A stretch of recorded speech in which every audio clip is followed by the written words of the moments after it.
Hey, what's going on, everybody? Welcome back to the channel. Real Sports Updates here. Back again with another video.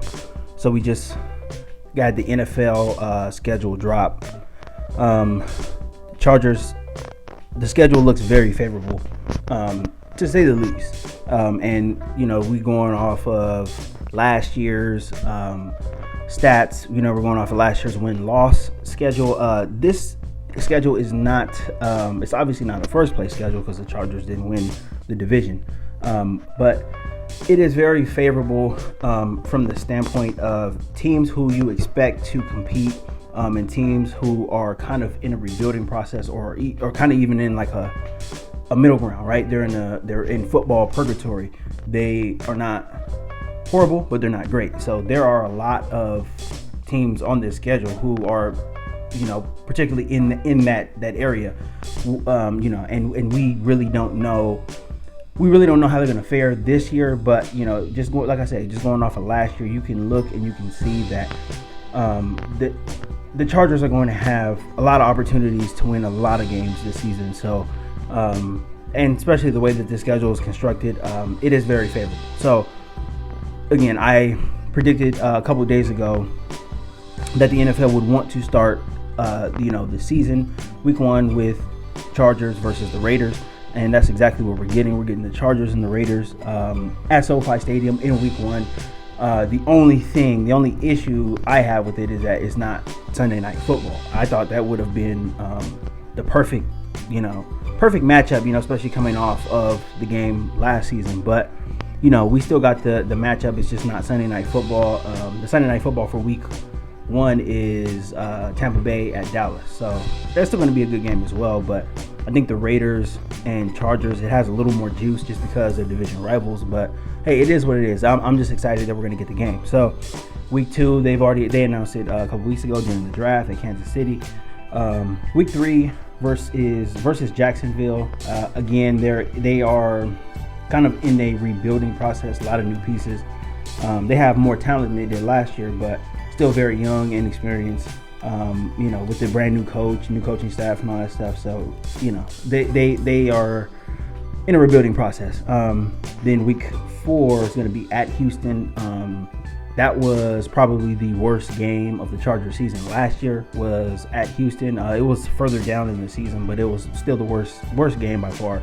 The Chargers gave up like 42 points, a whole bunch of rushing yards to Rex Burkhead. It was embarrassing. That was one of the games that I had to, well, it was actually the only game that I had to turn off. You know, I couldn't watch it anymore. It was just terrible. But, you know, going back to Houston this year, retooled roster, I expected a very, very different outcome. Houston is kind of in the same place that they were last year. Not as bad.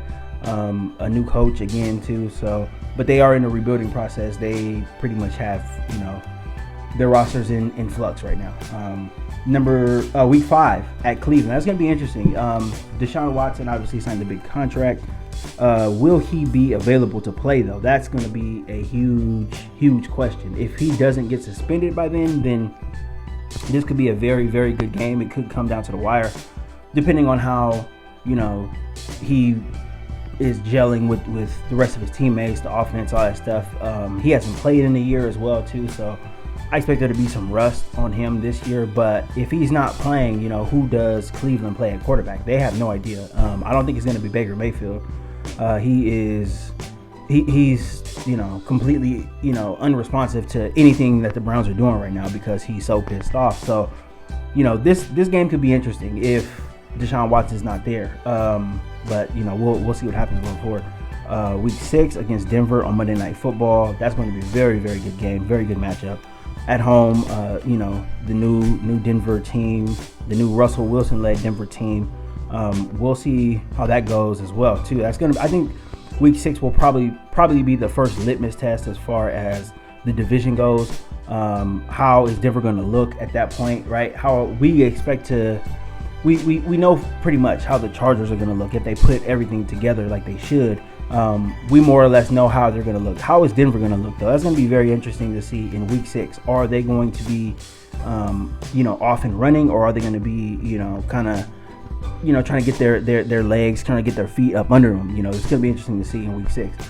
Week 7, Seattle Seahawks. They are obviously in a rebuilding period right now too. But they still compete. Pete Carroll's their coach, so that's not going to be just a easy lay down win. You're gonna have to beat them, but they are not as talented as previous seasons. So week 8 is a bye. I think it's a perfect time for a bye. It's not too late. It's not too early.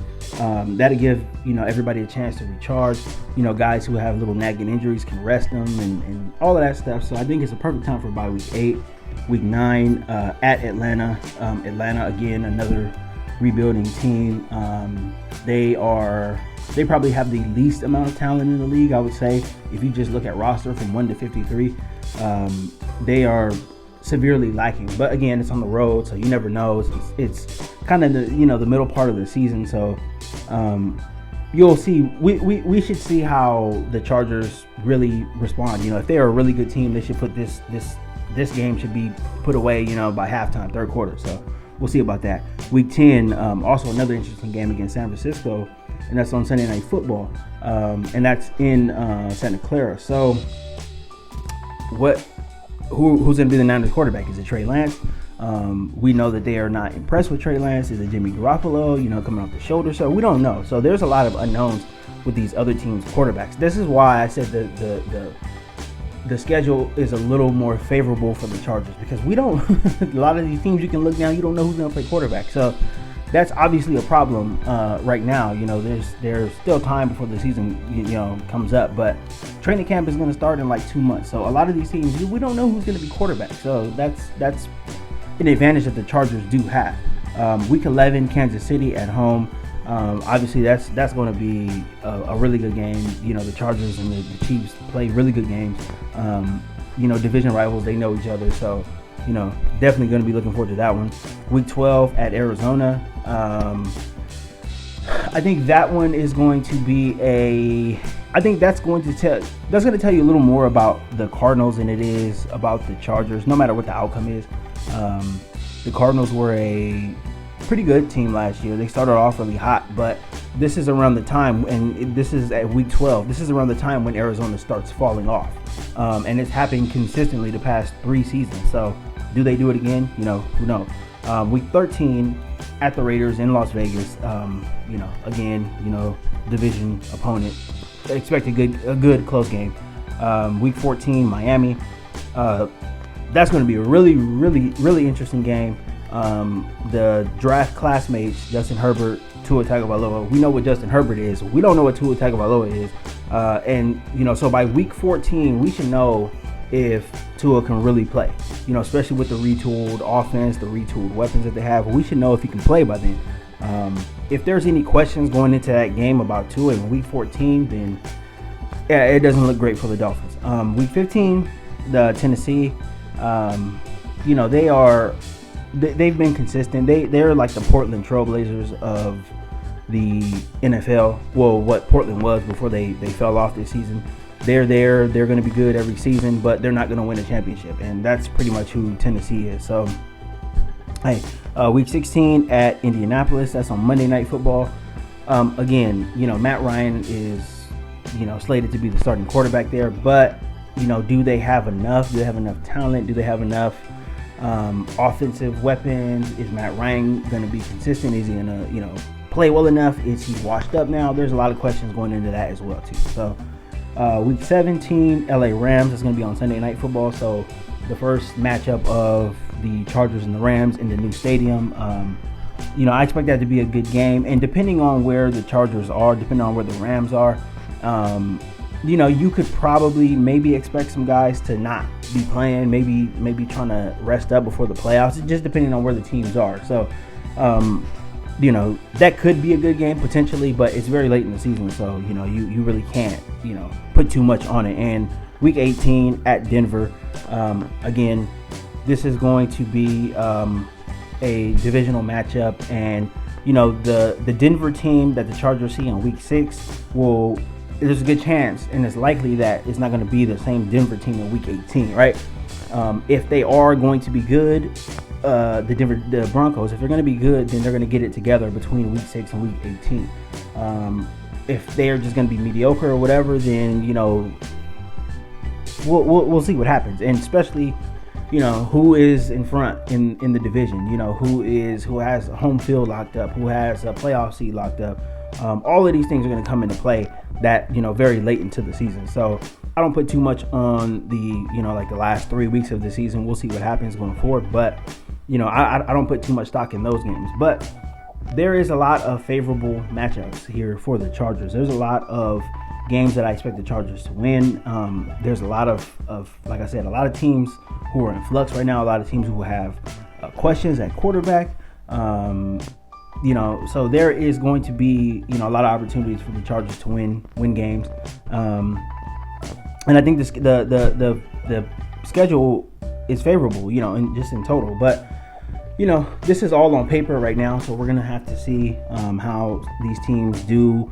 It's always a revolving door as far as playoffs, as far as, the teams who get into the playoffs every single season. It's never the same teams from the previous season getting into the playoffs. There's always a team that falls off. There's always a team who is, resurrected from the dead, so to speak. There's always a team who is going to come out of nowhere and, be able to put together some good football and end up making the playoffs, right? And whether or not they win, wild card games or advance to divisional rounds, whatever, it just depends. But there's always going to be teams who are, weren't good the previous season and they're going to be better the next season. So I don't know which one of these teams that's going to be. If I had to look and guess right now, I would probably say possibly Jacksonville, just because their division is not very hard. But I don't know. We don't know. We'll see. There's still a lot to be determined between now and the start of week 1. But the schedule's out, and I got my pen here, and I'm just like I advocated for. I'm circling week 1 against Las Vegas. I've already seen a lot of players online posting about it. I've seen Keenan Allen post something right under the Chargers post on Instagram. I know the players are going to be excited about this, going to have a chance to kind of exercise the demons of last season and how last season ended. They're going to have the opportunity to exercise those demons right off the bat, right? Coming straight out the chute. And I think it's going to be, I think it's going to be a Charger blowout. But, we can argue back and forth on that. The Raiders have a new coach. They have a new GM. They have a new offense. The offense that Josh McDaniels runs is not the same offense that John Gruden runs. Josh McDaniels hasn't had any success outside of the Tom Brady, New England experience.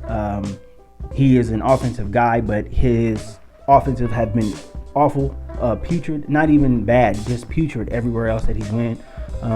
In Denver, and then when he was the offensive coordinator for a short period of time for the then St. Louis Rams, his offense sucked. And if he's bringing any of that type of stuff to Vegas, then I don't know. But they do have Devontae Adams, they still have Josh Jacobs, they still got Darren Waller, Renfro. So I think that they will be good going forward. But as far as week 1 goes, I don't know if they're going to have enough experience together, enough reps together to match up with the Chargers team, who is the core is still together. They still have Brandon Staley, they still have Joe Lombardi. Everybody's still coming back. The main players are still going to be there.